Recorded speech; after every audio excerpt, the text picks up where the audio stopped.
लड़के को पानी में धक्का दे दिया गया था और उसे बचाने के लिए जो दौड़ा वो था माफिया गॉडफादर। उसने बच्चे की जान तो बचा ली लेकिन खुद की जान नहीं बचा पाया। पर किसी को नहीं पता था कि माफिया गॉडफादर की जान अब बच्चे में आ गई थी। बेड पर जैसे ही उसकी आंख खुली उसके अपने परिवार ने उस पर इल्जामों की बौछार कर दी, क्योंकि उसके सौतेले भाई ने उस पर इल्जाम लगाया था कि उसने उसे पानी में धक्का दिया ताकि वह फैमिली का पैसा हथिया सके। उसी समय उस लड़के की याददाश्त लौट आई। उसे याद आया कि उसका गोद लिया भाई उसे कैसे रोज मारता था और फिर खुद ही विक्टिम बन जाता था। सारा परिवार गोद लिए बेटे की बात मानकर उस पर इल्जाम लगाता था, लेकिन गॉडफादर किसी के इल्जाम सहने वाला नहीं था। पिता ने जैसे ही थप्पड़ उठाया उसने हाथ पकड़ लिया और फिर बेड पर उठते ही सबसे पहले उसने अपने बड़े भाई को थप्पड़ मार दिया। पिता ने माफी मांगने को कहा।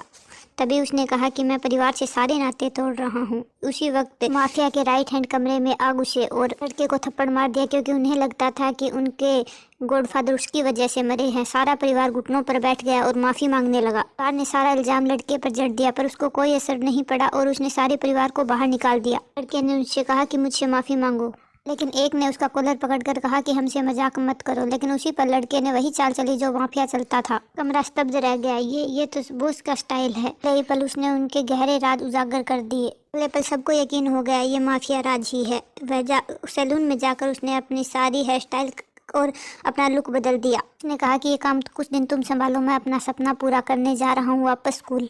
क्लास में पहुंचा। लड़कियां उसे देखने लगी। अगले ही पल उसने टेबल पे सारे कचरे को नीचे फेंक दिया। लड़कियां डर गई, क्योंकि उन्हें अब भी वो पुराना डरा सहमा लड़का याद था जो किसी अपने आप को बचा नहीं पाता था। एक क्लासमेट आया और उस पर बॉल फेंक दिया। लड़के ने लड़की को बचा लिया और एक हाथ से बॉल को पकड़ लिया।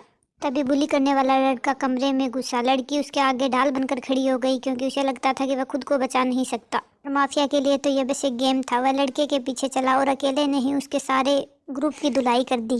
जैसे ही वह अपने गोद लिए भाई को मारने वाला था, लड़की ने टीचर को बुला लिया, क्योंकि उसे लगता था कि वह कोई परेशानी में पड़ जाएगा। उसने सबकी फैमिली को बुलाया, लेकिन असली हलचल माफिया के लोगों में पड़ी कि कौन उसका फादर बनकर स्कूल में जाएगा। इधर प्रिंसिपल ने जिद की कि उस लड़के को उस फेमस बिजनेसमैन के बेटे से माफी मांगनी होगी। लड़की ने भी समझाने की कोशिश की, लेकिन माफिया गॉड अब किसी की नहीं सुनता। उसी वक्त उसके बायोलॉजिकल फैमिली वहां पहुंच गई। उन्होंने उस गोद लिए बेटे की पक्षधारी की और कहा कि माफी मांगो और घुटनों के बल बैठ जाओ। लड़की अपने ही पिता के सामने आ गई और कहा कि आपने कभी सही और गलत में फर्क किया ही नहीं। पिता का गुस्सा भड़क पड़ा और वह उसे मारने ही वाला था। टीचर बीच में आ गई, लेकिन टीचर को उसने धक्का दे दिया। माफिया लड़के को मारने के लिए आगे बढ़ा ही था कि तीनों माफिया ने गेट तोड़ दिया।